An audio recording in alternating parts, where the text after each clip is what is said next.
모든 사람들은 행복해지기를 원합니다.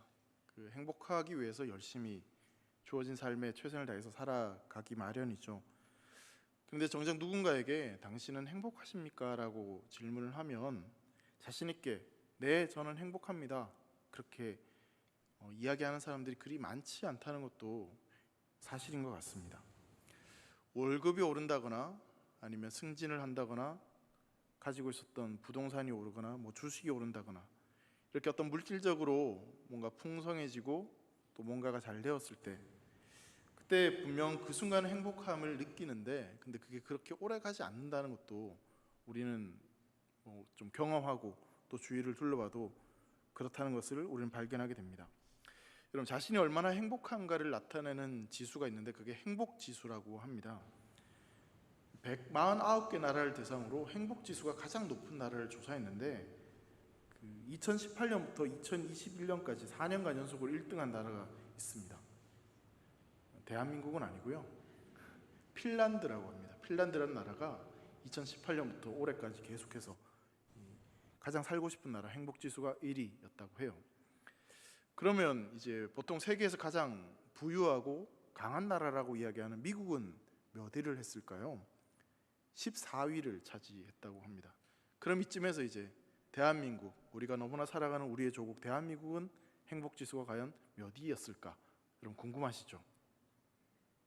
궁금하시죠? 네, 궁금하실 줄 알고 제가 알아봤습니다. 149개 나라 가운데 62위를 했다고 합니다. 약간은 좀 실망스럽기도 한데 어쨌든 그래도 중간 이상이니까 좀 더 노력하면 그래도 괜찮아지지 않을까 생각을 하게 됩니다.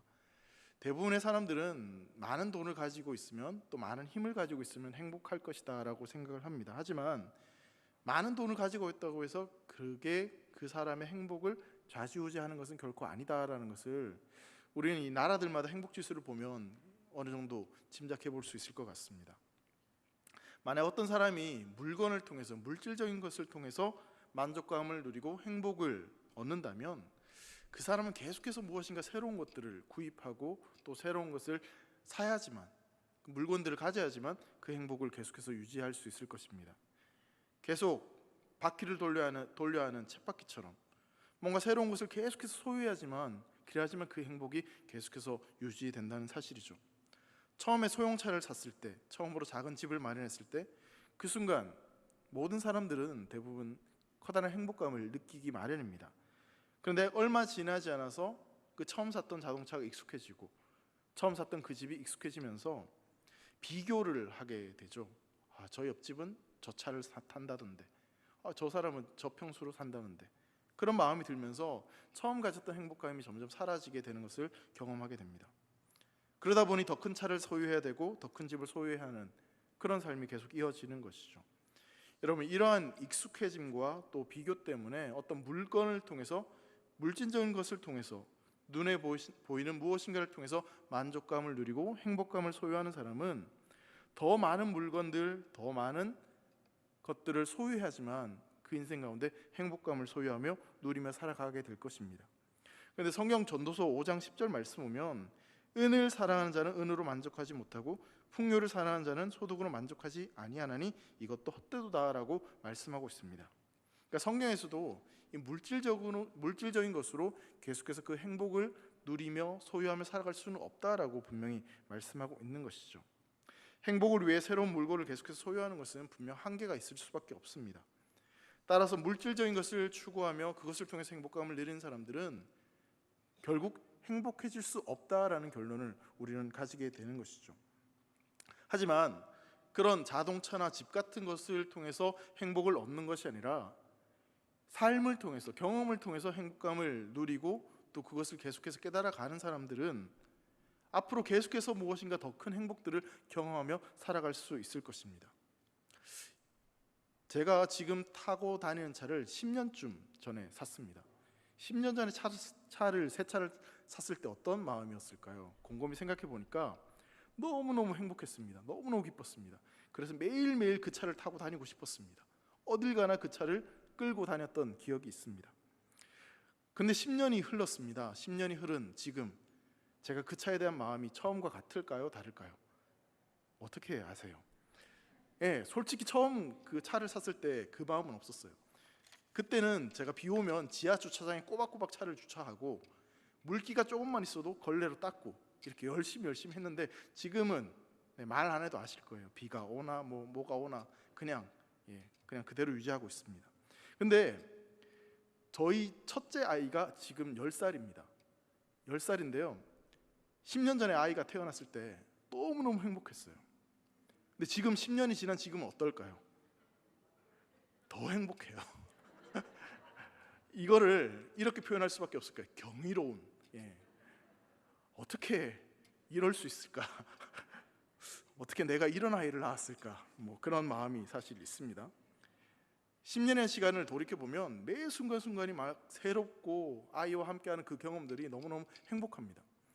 이제 저희 집에 둘째 아이가 있지 않습니까? 요즘 막 말을 해요. 근데 이 둘째 아이를 볼 때마다 사실 그 경이로움을 더 많이 느껴요. 요즘 말을 하는데 여러분 이 아이가 교회 오면 한번 경험해 보세요. 말로 이게 표현할 수가 없어요. 날로 새로워요. 이런 무슨 말씀을 드리냐면 물건을 통해서 행복감을 느끼는 사람은 시간이 가면 갈수록 그 행복이 상실될 뿐입니다. 하지만 이 물질이 아니라 다른 것을 통해서 삶을 통해서 경험되어지는 것, 사람과의 관계, 또 특별히 하나님과의 관계에서 느끼는 그 경험들은 매일매일 새로울 수 있고 그것이 사라지고 쇠퇴하는 것이 아니라 더 커질 수 있다는 것을 말씀드리고 싶은 것이죠. 사랑하는 성도 여러분, 어떤 사람이 진짜 행복한가에 대해서 생각을 해본다면 그 인생 가운데 경이로움을 경험하고 하나님과 동행하는 삶을 살아가는 사람이 진정 행복한 사람이라고 저는 믿습니다. 하나님이 우리를 찾아오시고 그냥 일반적인 삶이 아니라 그 일반적인 삶을 뛰어넘는 뭔가 우리에게 찾아오셔서 우리를 돌보시고 우리를 지키시고 인도하시는 그 하나님의 놀라움을 경험하는 그 삶이 가장 행복하고 복된 삶인 것이죠. 그런 삶을 살아갈 수 있는 유일한 사람은 바로 성도들, 예수를 믿는 우리들밖에 없음을 믿습니다. 세상 사람들은 그 경이로운 삶에 대해서 이해하지 못하고 또한 그것이 도대체 무엇인지 알 수 없을 것입니다. 하지만 우리는 우리의 우리가 처한 그 상황과 형편에 상관없이 우리의 삶 속에 찾아오셔서 우리 인생을 돌보시는 그 하나님을 매 순간순간 경험하면서 정말 말할 수 없는 놀라운 은혜와 축복을 경험하는 그 경이로움을 매 순간 경험할 수 있고 또한 그것을 사람들에게 증거할 수 있다는 사실이죠. 여러분, 인생 가운데 경이로움이라고 하는 것은 주어진 일상을 뛰어넘는 다른 세계를 경험하는 것이다 라고 말씀드릴 수 있습니다. 일반적으로 모든 사람들이 똑같은 세상을 살아가고 있습니다. 하지만 예수 믿는 우리들은 하나님이 찾아오심으로 말미암아 또 다른 세상을, 하나님의 나라를 경험하며 살아가는 자들이란 사실입니다. 여러분, 일반적으로 사람들이 이 경이로움을 느끼고 싶어서 어떤 방법을 취하냐면 일상적인 삶을 좀 벗어나 자연을 찾아간다거나 아니면 휴식을 취하러 먼 곳으로 떠나기도 합니다. 그렇게 먼 곳에 가면 자연을 바라보면 뭔가 답답했던 삶이 좀 열리는 그런 경험들을 하게 되는 것이죠. 여러분, 혹시 여름 휴가 다녀오셨습니까? 올해 못 가시면 내년에 가시면 되죠. 아니면 뭐 나중에 또 가시면 되니까 너무 걱정하지 마세요. 예수 믿는 우리들은 휴가를 가지 않아도, 그렇게 좋은 자연 환경에 가지 않아도 우리 주님을 만나면 우리 인생 가운데 놀라운 일들을 경험하게 될 줄 믿습니다. 따라서 여러분, 예수 믿는 사람은 휴가 안 가셔도 됩니다. 교회로 오시면 됩니다. 교회 오시면 하나님의 경이로움을 누리게 될 줄 믿습니다. 오늘 우리가 드리는 이 예배 가운데도 우리를 택하시고 우리를 찾아오신 그 주님으로 말미암아 경이로움을 경험할 수 있는 복된 예배의 자리가 되기를 간절히 소망합니다. 여러분, 우리의 삶을 가만히 돌아보면 우리 인생 가운데 두 가지 경이로운 사실을 발견하게 됩니다. 첫 번째는 하나님이 나를 찾아오시고 나를 부르셔서 내가 여기에 있다는 사실입니다. 사실 내가 여기에 있다는 사실이 뭐가 그렇게 놀랄 만한 사실인가 생각할 수 있겠지만, 여러분, 내가 숨을 쉬고 내가 밥을 먹고 내가 그리고 이 예배 자리에서 예배할 수 있다는 것은 굉장히 큰 특권이고 경이로운 사실입니다. 왜냐하면 우린 불과 몇 주 전까지만 해도 이 예배당에 모여서 예배 드리는 게 아니라 가정에서 예배를 드렸습니다. 내가 오고 싶다고 해서 올 수 없다는 것을 우리는 경험했기 때문에 그런 것이죠. 내가 있다는 것, 내가 다른 곳에 있지 않고 예배하는 자리에 하나님의 자녀로 지금 존재하고 있다는 사실이 우리에게는 너무나 놀랍고 경이로운 사실입니다. 또 하나는 내가 그렇게 존재하기 때문에 그 삶을 돌아보니 그 삶 속에 나를 돌보시고 나를 지키시고 내 삶에 역사하신 하나님이 함께 하셨다는 사실이 우리에겐 너무나 경이로운 사실입니다. 세상에 일어나는 일들 가운데 내가 알 수 없는, 인간이 알 수 없는 많은 일들이 있습니다. 근데 그 모든 일들이 하나님이 하셨고, 그 하나님이 왜 그런 일을 하셨냐면 나를 위해 그 일을 하셨다는 것을 우린 믿기 때문에 내가 여기 있다는 것, 그리고 내 삶을 돌아봤을 때, 그리고 또한 내 삶의 앞을 내다봤을 때 그 자체가 우리에게는 경이로움이 될 수밖에 없다는 사실이죠. 내가 여기에 있고 내가 살아있다는 것, 내가 예배자로 이곳에 존재한다는 것, 그리고 그렇게 내가 존재하도록 지금까지 나를 이끌어 오셨던 그 하나님이 나를 사랑하시고 나를 찾으시고 나를 부르신다는 사실이 우리에게는 경이로움으로 다가올 수밖에 없다는 사실입니다. 오늘 우리가 읽었던 시편 65편에서는 그런 경이로움에 대해서 잘 발견할 수 있는 본문의 말씀입니다. 시편 65편의 고백들을 쭉 보면 전능하신 그 하나님의 은혜가 너무나 경이롭고 너무나 놀랍다는 사실을 발견하게 됩니다. 시편 65편은 다윗의 시라고 그렇게 되어 있습니다. 다윗은 하나님의 은혜가 우리에게 나타나는 모습을 크게 두 가지 정도로 이 본문을 통해서 말씀하고 있습니다. 첫 번째는 하나님의 찾아오심에 대해서 말하고 있고, 두 번째는 찾아오셨을 뿐만 아니라 하나님이 다스리신다라고 그렇게 고백하고 있습니다. 하나님의 찾아오심의 은혜, 그리고 찾아오셔서 그냥 내팽겨쳐 두는 것이 아니라 우리를 다스리시고 우리를 돌보신다는 그 은혜가 시편 65편에 그대로 고백되어 있다는 사실이죠. 먼저 1절 말씀을 여러분 보시면 하나님이여 찬송의 시온에서 주를 기다리며 사람이 서원을 주께 이행하리이다 라고 말씀합니다. 1절에 나오는 말씀을 보면 성전에서 뵙는 하나님에 대한 이야기가 나오고 있습니다. 하나님이여 찬송이 시온에서 주를 기다리오며 라고 표현하고 있죠. 그렇다면 여기에서 말하고 있는 시온이 어디일까요? 보통 이스라엘 사람들은 예루살렘을 향해서 시온이라고 그렇게 이야기를 합니다. 그러나 사실 이 시온은 지명적으로는 예루살렘 성전이 있는 그곳을 시온이라고 말을 하지만 어떤 특정한 장소만을 가지고 시온이다라고 그렇게 말할 수는 없을 것입니다. 시온이라고 하는 의미는 유대인들에게 우주의 중심이다라는 그런 의미를 담고 있습니다. 왜냐하면 이스라엘 백성들은 이 시온에서 하나님이 좌정하시고 온 민족들을 하나님 앞에 불러 모아 그들을 심판하시고 또 그들을 다스리시는 곳이 바로 이 시온이다라고 생각을 했기 때문에 그렇습니다. 그러니까 이스라엘 백성들에게는 이 시온이라는 곳이 우주의 중심이다, 하나님이 임재하시는 곳이다라고 생각을 했던 것이죠. 사실 이 예루살렘을 한번 가보면 이 예루살렘이 그렇게 커다란 성이거나 높은 산이진 않습니다. 여러분, 세계에서 가장 높은 산은 어느 산일까요?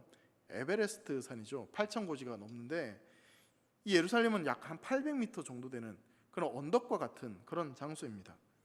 그러니까 하늘에 계신 하나님을 만나려면 가장 높은 곳에 있어야 될 것 같은데 사실 그렇게 높은 산도 아니었던 것이죠.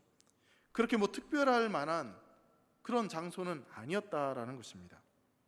여러분, 강 가운데, 그 흐르는 강 가운데 정말 큰 강, 여러분 혹시 알고 계시는 강이 있으십니까? 서울에 살고 있으니까 당연히 한강은 알고 계시겠죠. 한강은 굉장히 큰 강입니다. 혹시 이제 이스라엘 성지순례를 가보신 분들이 계시다면 요단강을 보셨을 텐데 저는 이 성경에 나오는 요단강이 굉장히 큰 강인 줄 알았습니다. 예수님이 세례도 받으셨고 세례터라고 하니까 성경에 또 많이 기록되어 있고 언약궤를 메고 간 선지자들이 발을 디디니까 갈라졌다 그러고 이러니까 저는 굉장히 큰 한강 정도 되는 강인 줄 알았어요. 근데 딱 가서 막상 봤더니 이 요단강이 쉽게 말하면 우리가 여의도 지나갈 때 샛강 있죠. 샛강에 물이 아주 안 흐를 때, 홍수 때 말고 그냥 보통 때 흐를 때 그 정도 폭과 그 정도 깊이입니다. 근데 왜 그렇게 이 요단강을 사람들은 큰 의미로 느끼는 것일까? 여러분, 요단강은 성경에서 기록된 약속의 이미지가 있고 그리고 하나님 말씀에 대한 순종의 이미지가 그 속에 있기 때문에 그 요단강이 의미가 있는 것입니다. 그러면 예루살렘 시온, 이건 왜 의미가 있는 것일까요? 하나님이 임재하시고 하나님이 다스리시고 하나님이 찾아오시는 곳이기 때문에 그 장소는 의미가 있는 것입니다. 거기에 무슨 특별한 일이 일어났고 뭔가 대단한 것이 있어서 그 장소가 특별한 것이 아니라 그곳에 하나님이 찾아오시고 자정하시고 다스리신다는 의미가 있기 때문에 그 시온이 이스라엘 백성들에게 의미가 있다는 사실이죠. 시온이란 곳은 높은 산도 아니고 어쩌면 평범한 장소이지만 유대인들이 그곳에서 하나님을 기다리고 하나님이 임재하신다고 생각했기 때문에 하나님이란 존재가 그 땅에 있기 때문에 그 의미가 있기 때문에 그 땅이 특별해질 수밖에 없다는 사실입니다. 바로 그곳에서 이스라엘 백성들이 하나님을 기다린다라고 말씀하고 있는 것이죠. 그리고 이제 2절 말씀을 보면 이렇게 계속해서 고백합니다. 기도를 들으시는 주여 모든 육체가 주께 나아오리이다라고 말씀합니다. 기도를 들으시는 주여라고 고백합니다. 여러분, 누군가 이러한 고백을 할 때 당연한 거 아니야? 라고 이야기할 수 있습니다. 하나님이 당연히 기도를 들으시지 그렇게 쉽게 이야기할 수 있습니다. 그런데 여러분, 이 고백을 하는 사람이 다윗입니다. 그리고 다윗의 인생을 한번 생각해 보면 기도를 들으시는 주여라고 고백하는 다윗이 어떠한 심정과 어떠한 마음으로 지금 이 고백을 하고 있는지 우리는 짐작해 볼 수 있을 것입니다. 시인의 고백을 보면서 또 이 시편을 살펴보면서 우리가 기억해야 될 것은 뭐냐면 그 표현 너머에 어떠한 상황과 어떤 형편에 이 시인이 놓여져 있어서 이런 고백을 했는지에 대해서 상상해보고 그것을 추적해보는 것이 우리에게 필요하다는 사실입니다. 여러분, 다윗은 수많은 대적들로부터 도망치는 신세였습니다. 자기의 장인이었던 사울을 피해 도망 다녔고 심지어는 자기의 아들이었던 압살롬에게도 쫓기는 그런 도망자 신세였습니다. 그 심정이 얼마나 고통스럽고 얼마나 힘이 들었을까요? 그리고 그 고통과 그 어려움 순간에서 다윗이 했던 것은 오직 전능하신 하나님을 기대하고 기도하며 하나님을 바라보는 것이었습니다. 하나님이 나의 기도를 응답해 주지 않는다면, 하나님 내 기도를 들어주시지 않는다면 나는 살아갈 수 없다는 그 간절한 마음을 가지고 기도했을 것입니다. 그런데 그렇게 부르짖는 그 기도에 하나님이 응답해 주신다라고 다윗이 고백을 하고 있는 것이죠. 사랑하는 성도 여러분, 다윗뿐만 아니라 이 땅을 살아가는 모든 인간들은 제한적이고 또 유한적인 존재이기 때문에 태어나는 그 순간부터 수많은 어려움들을 겪으며 살아가고 있습니다. 고통 없는 인생은 없다라는 사실이죠. 다윗도 그러한 수많은 고통과 어려움 가운데 있었습니다. 이러한 고통은 부유한 사람이든 부유하지 않던 사람이든 종교에 상관없이 인종에 상관없이 모든 사람들이 고통 가운데 있고 그 고통을 경험하며 살아가고 있다는 사실입니다. 우리는 다양한 모습으로 흩어져 살아가고 있지만 모든 사람에게는 알 수 없는 고통들, 그 심령 깊은 곳에 뿌리 깊은 고통들이 있습니다. 이념이 다르고 종교가 다르고 생각하는 바가 다르다 할지라도 그 고통이 있다면 우리 모두는 동일한 위치에 있다라고 볼 수 있을 것입니다. 그리고 고통이 있으면 모두가 똑같아집니다. 예수님께서 인간의 죄를 담당하셨습니다. 이 말은 인간의 모든 고통을 친히 담당하셨다는 것입니다. 즉 예수님은 우리의 고통을 당신과 상관없는 것으로 여기지 아니고 친히 그 고통을 담당하셨다는 것입니다. 우리의 고통을 예수님은 이미 알고 계신다는 사실입니다. 따라서 다윗이 기도를 들으시는 주여라고 고백하는 그 고백에는 나의 고통을 알고 계시고 나의 고통을 헤아리고 계시고 내 아픔과 내 어려움들을 이미 알고 계시고 그것을 친히 담당하신 그 주님께서 내 고통을 이기게 해주시고 도와주신다는 그 믿음의 고백이 그 속에 담겨져 있는 것입니다. 그 기도를 들으시는 주님 앞에 다윗이 나아가는 것입니다. 하나님밖에 없음을, 하나님이 나의 고통을 하나님 밖에는 나의 고통을 건져주실 분이 없다라는 그 믿음을 가지고 그 연약하고 쇠약한 육체를 가지고 고통 가운데 있는 그 삶을 하나님 앞에 내어 맡기는 것입니다. 그렇게 다윗이 하나님 앞에 나아갈 수 있는 이유는 3절 말씀에 이렇게 말씀합니다. 죄악이 나를 이기었사오니 우리의 죄가를 주께서 사하시리이다 라고 고백을 하고 있습니다. 사실 하나님 앞에 우리는 나아갈 수 없는 존재였습니다.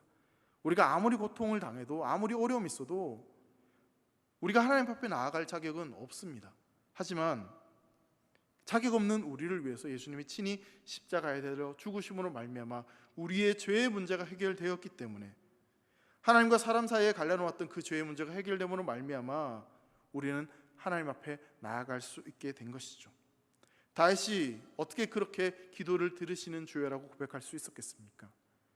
그 주님이 나의 고통을 알고 계시고 그 고통을 모른 채 하지 않으셨기 때문뿐만 아니라 하나님과 다윗 사이에 놓여 있었던, 인간 사이에 놓여 있었던 그 죄의 문제를 온전히 해결하셨기 때문에 다윗은 그런 고백을 할 수 있었다는 사실입니다.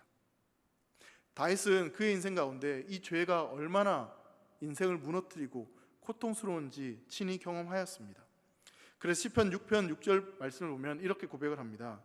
내가 탄식함으로 피곤하여 밤마다 눈물로 내 침상을 띄우며 내 요를 적시나이다 라고 고백합니다. 죄로 인한 그 고통, 죄를 해결하지 못하는 그 아픔이 다윗에게도 너무나 컸다라는 것을 고백하고 있는 것입니다. 다윗뿐만 아니라 모든 인생 가운데 경험하는 한계일 것입니다. 그런 인생 가운데 하나님은 죄의 문제를 해결해 주심으로 말미암아 하나님 앞에 나아올 수 있도록 우리를 찾아와 주셨고 우리를 불러주셨습니다. 우리 인간은 어쩔 수 없는 한계를 가지고 있는 인생들입니다. 그런 한계가 있고 죄의 문제를 가지고 있는 인생들을 하나님은 택하시고 부르셔서 그 죄를 사해 주시고 덮어 주셨습니다. 그렇기 때문에 우리는 주님 앞에 나아가 기도하며 예배하며 주님을 만남을 통해서 우리 인생 가운데 놀라운 일들을 경험하며 그렇게 살아갈 수 있게 된 것입니다. 그런데 우리가 하나님 앞에 나아간다고 하는 의미는 그분 앞에 나의 모든 것들을 있는 그대로 내어 맡긴다는 의미를 포함하는 것일 것입니다. 여러분, 우리가 살아가는 인생을 좀 살펴보면, 인간관계를 돌아보면 사실 누군가한테 내 약점을 드러내고 내 상처를 드러내는 것은 하면 안 된다라고 이야기를 합니다. 왜냐하면 나의 약점과 나의 연약함을 다른 사람에게 드러내면 그것 때문에 공격당할 수 있고 또 약점이 될 수 있기 때문에 세상과의 관계에서, 사람들과의 관계에서는 자신의 약점을 드러내지 않도록 그렇게 가르치고 또 그렇게 세상의 논리가 흘러가고 있습니다. 하지만 하나님 앞에는 우리가 감출 것이 없다는 사실이죠. 있는 모습 그대로, 연약한 모습 그대로 나아간다 할지라도 우리의 죄를 사하시고 우리를 찾아오시고 부르시는 그 주님께서 우리를 있는 모습 그대로 받아주신다는 사실입니다. 그런데 사실 이러한 고백들을 쭉 생각해 보면 내가 하나님 앞에 나아갈 수 있다고 해서 나아가는 것이 결코 아니다라는 것을 우린 여기서 발견하게 됩니다. 신의 고백은 계속해서 내가 하나님을 찾습니다, 하나님 앞에 나아갑니다 라고 이야기합니다. 그런데 곰곰이 생각해 보면 우리가 하나님 앞에 나아가고 싶어도 우리는 나아갈 수 없는 존재입니다. 앞서 말씀드린 대로 하나님과 우리 사이의 관계에서 죄의 문제가 놓여 있었기 때문에 우리는 스스로 절대로 하나님을 찾고 하나님 앞에 나아갈 수 없는 존재라는 사실입니다. 여러분, 내가 예배해야 되겠다, 내가 하나님 앞에 기도해야 되겠다 마음이 생기고 그렇게 기도하러 나오시는 분들이 있을 것입니다. 또 그런 마음을 가지고 기도하러 나오고 예배하러 나오게 되죠. 근데 곰곰이 한번 생각해 보시죠. 내 안에 그런 마음을 주신 분이 누구이실까요? 어떻게 내가 예배하러 나가야 되겠다, 기도해야 되겠다, 하나님을 만나러 가야 되겠다, 왜 그런 마음이 우리 안에 생겼을까요? 우리 스스로 그런 마음을 생겼다라고 여기 계신 분 그 누구도 생각하지 않으실 것입니다. 그 말은 뭐냐면 하나님이 우리를 택하시고 불러주시지 않으면 결코 우리는 하나님 앞에 나아갈 수 없는 존재라는 사실입니다. 앞서 말씀드린 대로 내가 여기 있다는 사실이 그래서 너무나 경이로웠다는 사실입니다. 내 힘으로 하나님을 찾을 수 없고 내 힘으로 하나님 앞에 설 수 없는데, 근데 나는 지금 하나님 앞에 있다는 사실이죠. 내 인생 가운데 하나님의 경이로운 은혜가 흘러가고 있다는 증거가 여러분들이 여기 있다는 것이 증거가 되는 줄 믿으시기를 간절히 소망합니다. 4절 말씀에도 이렇게 고백하고 있습니다. 4절 말씀입니다. 주께서 택하시고 가까이 오게 하사 주의 뜰에 거하게 하신 사람은 복이 있나이다. 우리가 주의 집 곧 주의 성전의 아름다움으로 만족하리이다 라고 말씀하고 있습니다.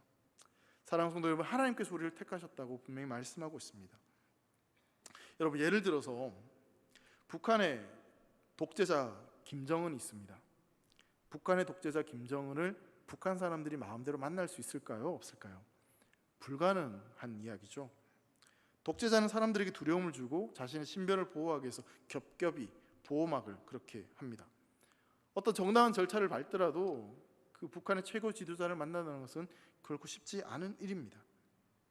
그런데 하나님께서는요, 도저히 우리가 하나님 앞에 나아갈 수 없는 존재인 우리를 찾아오셨고 택하셨고 불러주셨다라고 성경은 말하고 있습니다. 세상의 사람들은 자신의 필요를 위해서, 자신의 이득을 위해서 사람들을 만납니다. 그리고 만나고 싶어 한다고 해서 모든 사람들을 만날 수 있는 것도 결코 아닙니다. 그런데 하나님은 정반대라고 성경은 이야기합니다. 하나님께서 스스로 사람이 되셔서 성육신하셔서 우리에게 찾아오셨다라고 말씀합니다. 우리가 하나님 앞에 나아가는 것이 아닙니다. 하나님께서 우리를 만나기 위해 찾아오셨습니다. 우리를 불러주셨습니다. 요한계시록 3장 20절 말씀 보면 이렇게 말씀합니다. 볼지어다 내가 문 밖에 서서 두드리노니 누구든지 내 음성을 듣고 문을 열면 내가 그에게로 들어가 그와 더불어 먹고 그는 나와 더불어 먹으리라 라고 말씀합니다. 예수님 문 밖에 서서 두드리셨다라고 말씀하고 있는 것이죠. 사랑하는 성도 여러분, 주님께서 우리를 먼저 찾아오셨고 우리를 불러주셨습니다. 그 증거가 바로 내가 지금 여기 있다는 사실입니다. 하나님이 때때로 멀리 있는 것처럼 느껴지고 그 하나님이 나를 모른 채 하는 것처럼 느껴지는 순간들도 우리 인생 가운데 있습니다. 그것이 우리 인생 가운데 고통이 될 수도 있습니다. 하지만 그 고통의 순간에도 우리가 기억해야 될 것은 여전히 하나님은 살아계셔서 나를 찾아오시고 나를 부르시고 나를 택하시고 나에게 은혜 주시기를 기뻐하신다는 사실입니다. 시인은 고백합니다. 시온에서 주를 기다린다고. 그리고 4절에서는 주의 뜰에서 성전에서 주님을 기다리고 주님 안에 만족한다라고 고백을 하고 있습니다. 그리고 나서 이제 5절부터의 말씀을 보시면 그렇게 하나님의 찾아오심이 시온과 성전에만 국한되지 않는다는 것을 확장되고 있다는 사실을 우리는 발견하게 됩니다. 하나님은 결코 성전에만 머무시는 분이 아니다라는 것을 5절부터 8절 말씀에 계속해서 기록되고 있는 것이죠. 땅과 모든 끝과 먼 바다에 있는 자가 의지할 주님이시다라는 고백이 나오고 있습니다. 이 말은 뭐냐면 모든 세상들이 의지하실 수 있는 분이 바로 하나님이시다라고 고백을 하고 있는 것입니다. 그리고 그 하나님은 그 세상의 질서를 바로 잡으시고 정의를 세우는 분이시다라고 고백을 하고 있습니다. 사랑하는 성도 여러분, 하나님 우리를 택하시고 불러주셨다는 사실을 우리가 기억하는 것뿐만 아니라 우리가 반드시 기억해야 될 것은 하나님은 이 세상의 창조주라는 사실입니다. 그 말은 이 세상의 모든 것들은 하나님의 피조물이라는 사실입니다. 이 세상에 있는 것 가운데 하나님으로부터 창조되지 않은 것은 그 어떤 것도 없습니다. 우주 만물이 하나님의 손에 있다는 사실입니다. 내 인생뿐만 아니라 이 온 우주가 하나님의 손에 달려있고 하나님의 다스림 가운데 있다는 사실을 우리는 기억해야 됩니다. 그 하나님께서 바다를 움직이시고 파도를 일으키십니다. 그리고 저녁이 되게 하시고 아침이 되게 하십니다. 모든 것이 하나님의 손에 있다는 사실입니다. 성경은 우리에게 말씀합니다. 그 창조주 하나님이 바로 우리의 하나님이시고 우리 인생 가운데 있는 그 고통과 우리 인생 가운데 있는 그 문제에 무관심한 분이 아니라 여전히 지금도 살아계셔서 우리 인생뿐만 아니라 세상을 다스리시고 주관하시는 분이다라고 성경은 말하고 있는 것이죠. 시편 65편에서 다윗은 그 하나님을 경험한 것입니다. 성전에서 하나님을 찾고 구했을 때 그 성전에서도 하나님은 다윗을 만나 주셨을 뿐만 아니라 바다가 크게 파도가 치고 세상이 움직이고 세상이 무너지 같은 그런 일들이 있음에도 불구하고 그 가운데서도 하나님은 다윗의 삶을 붙드시고 세상을 붙잡고 계신다는 사실을 다윗은 발견하게 된 것입니다. 그래서 5절 말씀에 땅의 모든 끝과 먼 바다에 있는 자가 의지할 주께서라는 표현을 하고 있는 것입니다. 그리고 이어지는 말씀을 보면 세상 모든 것들이 의지할 주님이신 그 하나님에 대해서 소개를 하고 있습니다. 6절과 7절 말씀을 보면 주는 주의 힘으로 산을 세우시며 권능으로 띠를 띠시며 바다의 설렘과 물결의 흔들림과 만민의 소요까지 진정하시나이다 라고 말씀하고 있습니다. 천지를 창조하셨을 뿐만 아니라 창조하신 그 천지를 주관하시고 다스리시고 질서를 바로잡으시는, 그 혼돈스러운 세상을 바로잡으시는 분이 바로 우리 하나님이시다라고 고백을 하고 있습니다. 여기 있는 표현을 보면 바다의 설렘과 물결의 흔들림이란 표현이 나오고 있습니다. 이것은 혼돈, 질서가 없는 것을 의미하는 것입니다. 그런데 그 하나님께서 이 혼돈된 세상을 질서 있게 바로잡는다라고 말씀하고 계시는 것이죠. 어떻게 보면 이 세상은 악이 승리한 것처럼 보이고 너무나 어지러운 세상처럼 보여집니다. 성경에서 바다는 두려움의 대상이었습니다. 이스라엘 백성들에게 바다는 두려운 것이었습니다. 깊이가 얼마나 깊은지 알 수 없고 언제가 파도가 일어날지 알 수 없었기 때문에 그 바다는 언제나 혼돈의 상징이었고 두려움의 상징이었습니다. 내가 죽으라고 농사를 지었고 내가 죽으라고 배에 노를 저었음에도 불구하고 큰 파도가 한번 일어나면 그 모든 것이 숲으로 돌아가기에 그 바다는 물은 두려움의 대상이었습니다. 근데 그 물을, 그 바다를 누가 잠잠케 하신다고 말씀하고 있습니까? 하나님이 그것을 잠잠케 하시고 다스리신다고 성경은 말하고 있는 것이죠. 왜 그렇습니까? 하나님이 창조주이시고 바다와 산은 하나님의 피조물이기 때문에 그렇습니다. 모든 것들이 창조주신 하나님의 손에 있기 때문에 하나님이 그것을 다스리실 수 있는 것입니다. 사랑하는 성도 여러분, 우리가 살아가고 있는 세상을 보면 어쩌면 바다가 설레이고 큰 물결이 있는 것 같은 혼돈스러운 세상을 경험하며 살아갈 때가 있습니다. 너무나 어수선하고 지금 우리의 귀에 들리는 여러 가지 소식들을 들어보면 아프가니스탄이라는 곳에서는 전쟁이 일어나고 있고 전 세계는 코로나로 인해서 어려움을 겪고 있고 정치적으로 경제적으로 너무나 혼란스럽고 너무나 어려운 시대를 우린 살아가고 있습니다. 그런 세상을 바라보면 정말 희망이 있을까? 더 나아질 수 있을까? 괜찮을까? 그런 의구심이 들기도 합니다. 그러나 사랑하는 성도 여러분, 오늘 성경은 말씀합니다. 그 물결과 그 파도를, 그 산을 움직이고 다스리시는 분은 바로 하나님이시다라고 다윗은 고백합니다. 그 하나님이 그 혼돈을 바로잡겠다고 말씀하고 계십니다. 사랑하는 성도 여러분, 하나님을 믿는다는 것은요, 세상이 어떠하든지 간에 계산하지 않는 겁니다. 내 생각과 내 판단으로 결정하지 않는 것입니다. 세상이 그렇다고 해도 하나님이 바로잡으시면 바로잡을 수 있습니다. 하나님은 흑암만 가득했던, 어둠만 가득했던 이 세상을 말씀으로 창조하신 분이십니다. 하나님이 하시면 할 수 있다는 사실이죠. 세상에 별의별 일들이 다 일어나고 있습니다. 하지만 그 일들 가운데서 예수 믿는 우리들은 하나님이 일하심을 보는 자들이고 그 하나님 일하심을 품을 통해서 너무나 경이로운 그 하나님을 만나고 누리고 경험하게 되는 그런 성도들인 줄 믿습니다. 그 하나님을 바라볼 수 있는 은혜가 우리의 삶에 있기를 간절히 소망합니다. 9절 말씀 보면 이렇게 말씀합니다. 땅을 돌보사 물을 대어 심히 윤택하게 하시며 하나님의 강에 물이 가득하게 하시고 이같이 땅을 예비하신 후에 그들에게 곡식을 주시나이다 라고 말씀하고 있습니다. 그리고 10절에서는 주께서 밭고락에 물을 넉넉히 대신다고 말씀하고 계십니다. 여러분, 농부들이 열심히 농사를 지었는데 비가 오지 않는다면 큰 낭패를 보게 될 것입니다. 근데 하나님이 거기에 물을 넉넉히 주시겠다고 말씀하고 있습니다. 단비를 내려서 그것을 부드럽게 하시고 싹에 복을 주시겠다고 약속하고 계십니다. 싹이 그냥 자라는 것이 아니다라고 말씀하는 것이죠. 하나님이 복을 주셔서 그 싹을 자라게 하시겠다, 비를 주시겠다라고 말씀하고 있는 것입니다. 때때로 세상이 그냥 움직이는 것처럼 보이고 과학이, 돈이, 사람이 세상을 움직이는 것처럼 느껴집니다. 지금 우리는 너무나 편리한 시대를 살아가고 있죠.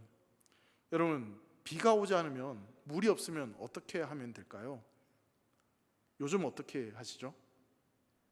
화초에 물을 줘야 되는데 비가 안 와요. 그럼 어떻게 하십니까? 수도가에 가서 물을 틀면 물이 그냥 나와서 그 물을 주면 됩니다. 하늘을 안 쳐다봐도 되죠. 수도가에 가서 물을 틀기만 하면 됩니다. 요즘은 스마트폰만 있으면 모든 걸 다 할 수 있습니다. 스마트폰 하나만 있으면 집안에서 그냥 음식도 시켜 먹을 수 있고 TV도 볼 수 있고 심지어 예배도 드릴 수 있습니다. 손 하나 까딱하지 않고 그냥 움직이지 않고 스마트폰만 있으면. 그래서 참 안타깝게도 너무나 편리하고 너무나 풍족한 시대여서 그런지 몰라도 하늘을 바라보지 않고 하나님을 바라보지 않고 자꾸만 세상을 바라보는 것 같습니다. 거기에서 만족을 누리고 그것이 다인 것처럼 살아갈 때가 너무나 많은 것 같습니다. 하나님께서 주시는 그 말씀에 귀를 기울이기보다는 텔레비전에서 들려오는 여러 가지 소식들, 새소리, 바람소리, 하나님이 창조하신 세상 가운데 들려오는 그 기묘하고 놀라운 일들에 관심을 갖는 것이 아니라 세상에 일어나는 여러 가지 혼란스러운 일들에 더 관심을 가지는 것들이 어쩌면 우리의 모습이 아닌가 돌아보게 됩니다. 사랑하는 성도 여러분, 비행기를 타고 높이 올라갔을 때 이 비행기가 얼마나 높이 올라갔는지 그 비행기 안에 타고 있는 사람들은 알 수가 없습니다. 그리고 이 비행기가 얼마나 빠른 속도로 비행하고 있는지 그 비행기 안에 있는 사람들은 실제로 느끼지는 못합니다. 근데 만일 오토바이가 이 비행기 속도로 간다고 생각을 해보십시오. 아마 견디지 못할 것입니다. 마찬가지로 우리는 하나님 안에 있기 때문에 안전하고 하나님의 보호하심 가운데 있습니다.